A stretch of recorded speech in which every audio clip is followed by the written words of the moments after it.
What is good, guys? It's Ray J back with another video, and in this one, I want to break down what's happening with Tesla, SPY, Nvidia, the QQQ, and a couple of other tickers. I'll break down what's happening with the economic calendar moving forward, what's going on with news involving Tesla, and what you should be watching for as time progresses. But before I break down all this information, before I get into any more details, let me just mention a couple of things. I am firstly not a financial planner, so take nothing I say as financial advice. And also, if you guys can, please check out the Moomoo link, which is down below and in the description. If you sign up for Moon deposit $100, you are guaranteed 7 free stocks. The offer ends today, so check it out before they run out. This is your last chance. Deposit those $100 and you'll get those 7 free stocks. Anyways, now when it comes to Tesla, I just want to call out that Tesla still has this very, very nice looking 4-hour inverse head and shoulders like structure that is very, very bullish looking, at least for the month of June. But like I said in my earlier videos, when you zoom into Tesla and look what's been happening more recently, we're still forming this right shoulder, and Tesla is still trading sideways within this range. So there's a very good chance that Tesla will remain trading sideways in this range, in my opinion, before we get anything else. So I will break down more details about what Tesla may end up doing in just a couple of minutes. I first want to talk about the news. So let me make it very clear that today is Tuesday, May 28th, during the pre-markets. In the morning, we have Cash Kari from the Fed giving a speech. That's going to be starting a little bit after the market ends up opening. We also have consumer confidence at 10 o'clock a.m. So watch for some volatility for the first 30 minutes or so.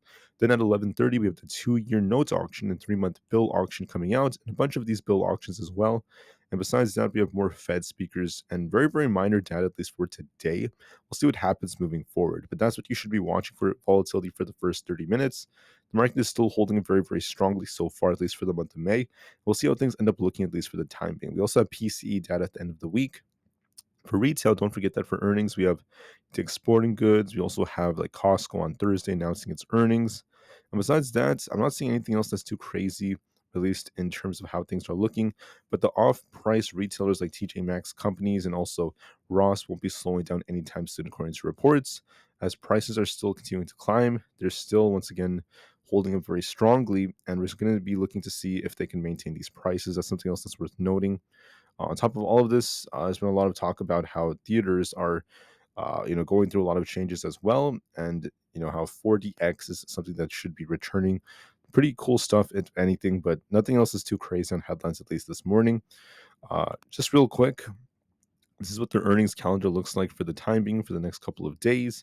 I won't talk too much about these minor earnings. I will talk more about Wednesday and Thursday's earnings, though.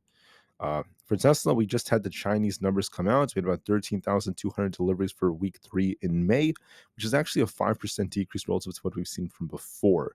Also, we ended up seeing the Model 3 registrations hit the highest number, however, so good sales for the Model Y.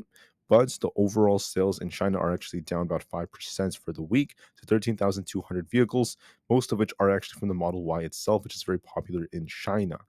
On top of this, there's been a slowdown in US EV sales. It looks more like a blimp, and I actually saw a negative headline come out from Bloomberg. So you guys can see right here, EV sales are still booming for most automakers, but for Tesla, we actually saw a little decrease for the first quarter. I got a little bit of criticism for this, despite the fact that other companies are still booming.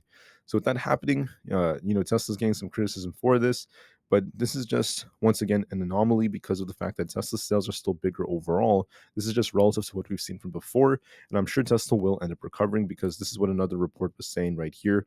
From Barron Fifth Avenue Growth Fund, they actually stated that they believe Tesla's core automotive segment is going to continue to recover, despite what we're seeing right over here, and also for the overall EV market. And then there's also news coming out that Glass Lewis is urging Tesla shareholders to block Elon Musk's $56 billion pay package. So that's been a little bit negative. So we'll now break down what this means for the share price. So right now for Tesla, we have resistance currently at the 180 area all the way up here. If we break that, we'll be looking at 182 and then 185. And we have support currently at 176. That's where our 200 EMA happens to be. 175 and 172, this zone right over here. It loves to kind of trade sideways back and forth within this range, as you guys can see like this. So it looks to me like it's kind of trading sideways. There's a risk of it actually dipping a little bit. So look and see if Tesla kind of pops a bit to grab liquidity and we end up dropping back down. To be bullish, you want to see it break past 182. If we do break 182, we're going to turn back to bullish and look for a push for 188.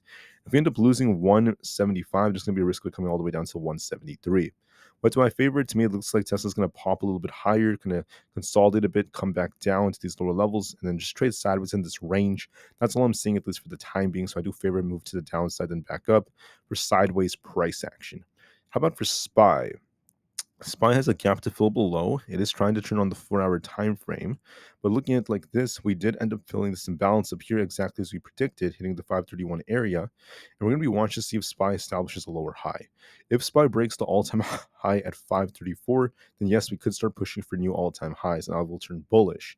If we come short and get stopped, if we come short and get stopped at 531 around that area, there's a risk of it actually coming back down to retest our 20 EMA at 529. It is chopping a bit for today, but later on there is that risk of it coming back down to at least 525 and then 523. So I favor it's going to be testing and shuffling between 530 and 531 for some time. Watch and see if we get a rejection. If we get that, there's going to be a risk of it dipping. So I'll be watching for that very, very carefully. Watch and see how it ends up reacting. For Nvidia, we hit 1100, but we do have this gap to fill down here at this 1068 area. So we'll see if Nvidia ends up losing. If we lose 1080, I think we're going to fill this gap. If we hold above 1080, we could continue to shuffle up here in the 1100 area. So I'll give it some time. It is going to likely gap up and maybe attempt to push a little higher, but watch and see if we get an intraday move back down. So look for a test of 1100 on Nvidia. Maybe it goes a little bit higher, but then watch and see what the reaction is from there. For the QQQ, we have resistance currently at this 460 area, also at 461, and our support is going to be the critical support is at 456. So if Nvidia fails, not Nvidia, the QQQ fails to break past 460, then look for a move back down to 456. If we break past the 460s and hold above, then we're going to turn a little bit more bullish. We have to try to break the all-time high at 461. If we do so, then yes, the QQQ could continue to pump towards 462 and 464. So we could pump a little bit more on the QQQ if we break that all-time high. We're still holding it very well. And if we end up losing 458, look for a dip back down. So I'll be watching to see which way we end up moving. And for Apple is trying to pump a little bit more, still holding it very, very well. It actually broke past this high, so it is still technically uptrending. And the 4-hour is actually back to bullish. So if we do continue to break past 194, look for a retest of 195. And if we end up losing 192, I'll be looking for a dip all the way down towards 188 to 190. I would say that right now it looks to me like it's going to try to push a little higher towards 195 temporarily.